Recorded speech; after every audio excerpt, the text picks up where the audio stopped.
Hi everybody, welcome to Active Self-Protection Extra. I had a good number of comments on the video on me losing 80 pounds and getting strong. People asking what has changed about my concealed carry in that weight loss transformation. I thought it was a fair question, and rather than try to type it in the comments, I thought I would make a video. So today, how I have changed my concealment setup since dropping 80 pounds and getting significantly stronger.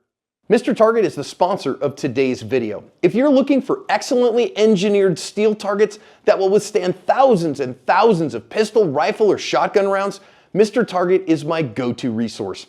They've got self-sealing rubber targets too, and you can see us use them all the time on the Active Self-Protection Extra YouTube channel. Hit the link in the description to check Mr. Target out, and be sure to thank them for sponsoring today's video. If you did not get to see that video, there is a link in the description. Go check it out, okay? I'm not gonna answer all the comments here on how I did that. I just got back from lunch with some friends, and so this is what I wore out to lunch. I'll even back up so you can see my white dad shoes. And I wanna briefly answer what has changed, because again, if you see video of me at kind of my heaviest at around kind of right about 290, give or take, and now I am, I don't know, somewhere under 210. I don't weigh myself all that regularly at this point, so about 207, 208 is pretty typical for me. Still dropping a little bit of body fat, adding a little bit of muscle, okay? So I'm not done in my journey yet. I'm still working on a few things, but as it stands right now, somewhere around 207, 208 pounds, somewhere right around 20% body fat, which is within the healthy range for a 49-year-old male, and you know, reasonably muscular, kind of sort of strong depending on your definition, okay? So what changed about my EDC? And this can also be a video that updates what does John carry every day, all right? Here's the short answer. Didn't really change a whole lot about the way that I carry. A couple of significant caveats to that, but didn't really change a whole lot. So this is kind of me and every day, and kind of what you see here is what I do. This is a size medium shirt. You can see this one sent to me by HK. I am an absolute whore for a great polo shirt. Just ask Stephanie Widener, our CEO. She tells you, gosh, man, if you want John to wear your, just send him a nice polo shirt and he will wear your polo shirt. It's not quite true, but it's not too far from the truth.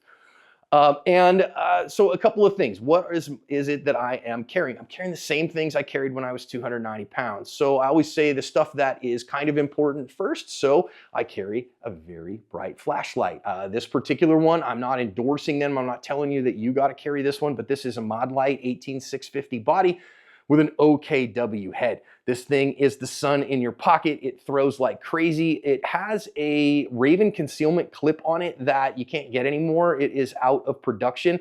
I don't remember where I got it, but I got it, and I really dig this light. It works well. It's stupid expensive though, and you know, I think I paid 350 bucks for it. I think you can get them cheaper. Cloud Defensive makes a great light, relatively cheap. Surefire makes a great light, a whole lot cheaper than this. Streamlight, even a Phoenix, like a PD36 TAC, makes a fine light for a whole lot less money, but this one is definitely top of the line. That is the first part of my EDC. Don't have my phone in my pocket. I don't have my phone in my pocket because I put it over there and I put it on shut up mode, but I always carry my cell phone in my right front pocket as well because I'm right ear dominant, so I take my phone out of my pocket and I can put it up to my ear. Next thing, 8 years as an enlisted person, so I carry a pen with me all the time, every day, all the time. I always have a pen.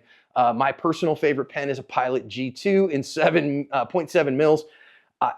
I'm a bit, not really a pen snob, but man, I love these Pilot pens. These Pilot G2s are the jam for me. I have a little game that I play with myself about running it out of ink before I break it or lose it. I'm pretty good at that game, quite frankly, and I have to have a pen on me. I have to be able to write on stuff. It's a relic of me being an enlisted person for 8 years. Next thing that I always carry on me,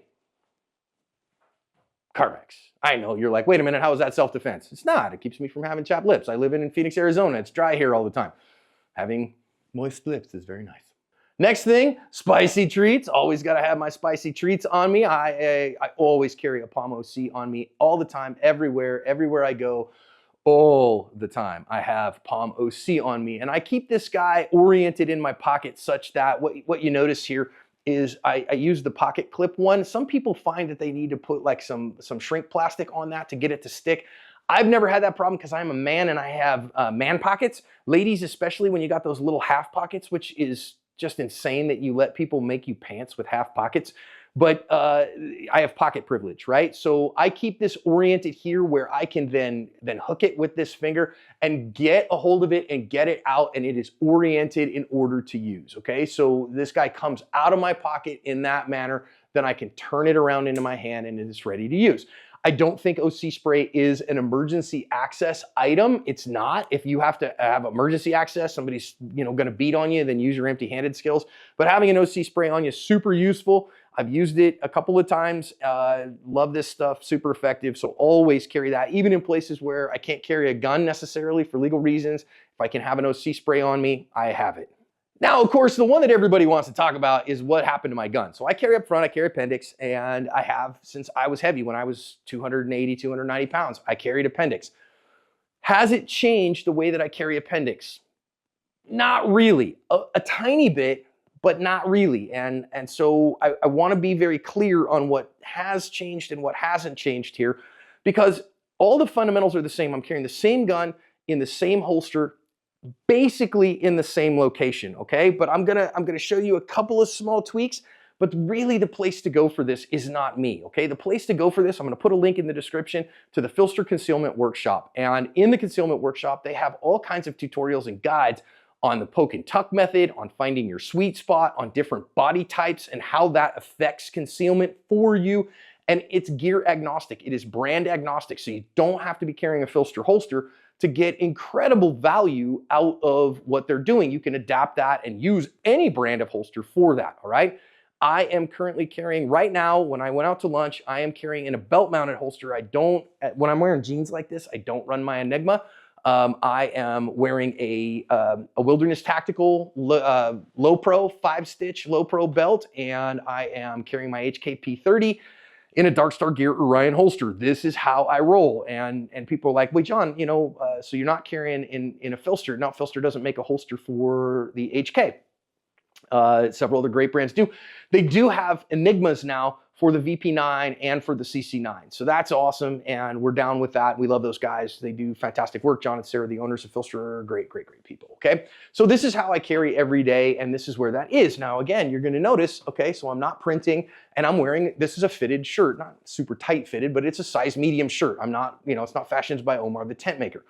So what did change? I'm gonna do something a little bit here goofy, and I'm just gonna kind of pop this off a little bit so that you can see this a little bit better, and I'm gonna step in so you can see a little bit better.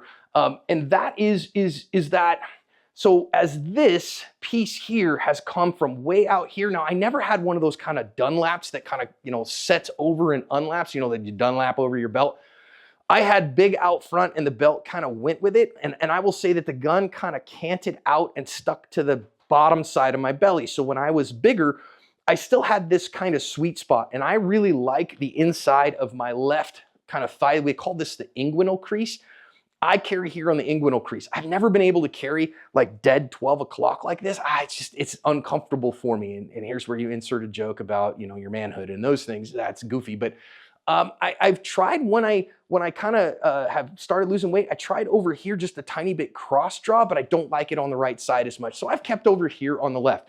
And the stuff that you'll notice here, I'll take the holster off so you can see it in a minute, okay? So it's not pretty and it's not like, pristine. And Tom, the owner of Darkstar Gear, might get frustrated at me for showing you the beat up one rather than a real pristine copy. But the thing that you notice, there's the tiniest bit here of the grip of the gun that is kind of, right on the edge of my outside here, but that kind of sits in this spot here and sits underneath where the belt clip is. So I don't print on that, at least at this weight. I might have to switch at some point, but so far I'm still able to carry a full-size gun. So again, you can see here, this is a P30, it's a full-size gun, okay? And let me pop the entirety of the holster off so you can see how that is. I know the hotness and all the cool guys now carry with a DCC clip, and I just don't love them. I like them just fine. For anybody else, I like pull the dot loops. I just love pull the dot loops. They are super secure. You're basically unable to get them off of you if you're not pulling the dot from the right side. And they give me just a little bit of flexibility so that the gun can kind of cant and turn when I sit down or when I stand up. And I like that better. I just like it better. You do what's best for you. There's nothing wrong with the DCC clips or a DCC monoblock. Nothing wrong with that. okay? I do use, on the back, I use a pad here, and I use a holster claw. So claw and wedge, both. Now, if you notice, my wedge is not a big wedge, right? So it's not a big, heavy wedge. It was a little bit bigger when I was a little bit bigger. But as I've gotten down, I've gone to a slightly smaller wedge, because when I was bigger and the gun would cant outward like this, then I'd need a bigger wedge to kind of push it to a position that when I went to grab it, it wasn't kind of sitting under and I didn't have to dive for it.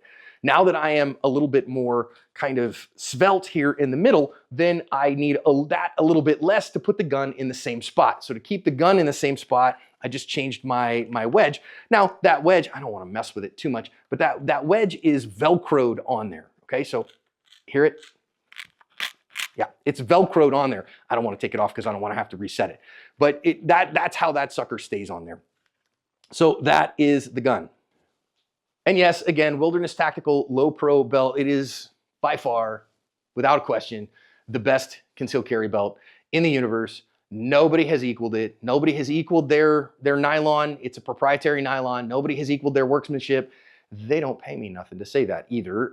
They are great friends, and oh, mea culpa, my son actually now works for the company, so I guess I do have some financial incentive, because when people buy their stuff, my son gets a paycheck. But Sam and her employees there are incredible people, and they do incredible work, and I just consider them friends, okay? One thing that has gotten harder about my concealment, as I back up here so you can see, is my ankle medical kit, okay? So I always have a medical kit on me, and I tell people all the time, I have never shot somebody, thankfully. I've used that ankle medical kit 5 times. I feel like I've been the first responder since I started getting trauma medical trained at every car wreck in the vicinity. Now that's obviously hyperbole and an overstatement, but it happens pretty regular. So as I've gotten skinnier, these particular jeans I'm wearing, these are 511 Defender Flex jeans, and they are in 3330. And they are straight legged, but when you get smaller, the cuff, the pant legs get tinier. And so I've had a hard time. I've had a hard time getting my my med kit underneath that. Let me show you. Again, I don't care about this as super great concealment, because the reality is, when I show this to people, they don't mind. If somebody sees that and they go, "What is that?" "Oh man, it's a medical kit." And Sam is definitely going to get mad at me for showing you this, because it's certainly not presentation ready. This is the one I wear every day, right? So literally you can see this guy, I actually probably need to, I've inspected him. I inspected my chest seals, probably time to replace him. You can go, we sell these completely, equipped through Mountain Man Medical. And you can pick one up through that. It's actually a little cheaper, a couple bucks cheaper to do that than if you bought and rolled your own, but you can roll your own too. That's fine. It is a Wilderness Tactical ankle cuff. It's the most comfortable cuff known to man. There's the only one I've ever found that's comfortable at all. That's no joke. And everything stays in it. And I can run and everything stays in it. It is perfect for that. But I did have to take my trauma shears out of it. So as I've gotten smaller, I just don't have the room in here anymore. So my pocket knife does double duty to cut things off of people, because I could probably somehow get my trauma shears. I have a set of Leatherman Raptors and maybe put them up here in one of the extra pockets, but I'm kind of out of pocket space. And so I'm just using that as a double duty. And so, sometimes people ask, "Oh, John, you're not carrying a defensive knife?" I don't carry a defensive knife. I carry a pocket knife that is a box opener, okay? And could be used to cut stuff off of people in an emergency if I needed to. This particular one, if you're interested, it's a Benchmade 730S Aries with an Elisha Witz blade and purple stocks that are unobtainium. Now, this was given to me as a gift by my pop.